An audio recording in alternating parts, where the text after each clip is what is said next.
team and a GM and Steve Yzerman, who has quite the dilemma heading up to the trade deadline. This team is actually ahead of a group like the Florida Panthers in terms of points percentage, 41 points. They're 7 back of the Penguins for that final wildcard spot in the East, and they have a game in hand. But the big question kind of is, what do you think they could do on the trade front? They have some really interesting pending UFAs, a guy like Dylan Larkin, who I don't know if you saw that hilariously awkward interview with him and Paul Bissonnette on TNT the other day, but I don't think you're moving Larkin. But you have guys like Tyler Bertuzzi, who, if you were to dangle him at 50% retained, man, some contenders would probably love to add that guy ahead of the playoffs. But at the same time, you'll probably want to send the right message to your young core and do right by guys like Seider and Larkin and other young pieces there. And you maybe don't want to totally sell off. You want them to get the experience of playing in a playoff push down the stretch. So maybe you just stand pat.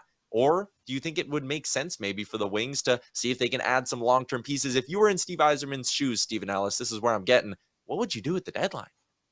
I still think this is a team that still needs to maybe have another good draft or two to really kind of bulk up there. One name, definitely, I think if you're going for an attack, you maybe go out there and see what team's looking for, maybe in Marco Rossi. Marco Casper, who they picked last year in the first round. But I think with the Red Wings, you still got to keep just building towards that future. I don't think trading Dylan Larkin is the right thing, but you're going out there and maybe you're just trading off a guy like Oscar Sundstrom, who, he's played at the Blues during that Stanley Cup run a couple of years ago. He's got that experience. He's cheap.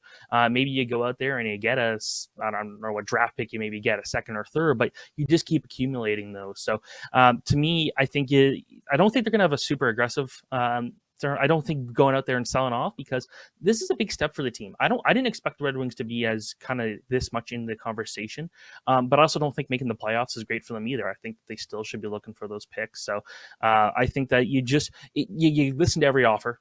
This is a team that really should afford to be doing that, but I don't think they're going to go out there and blow things up or start acquiring all these big things and potentially hurt the future. I think you're looking at and say, we trust this group. This is the long term we're looking at here. We can be patient.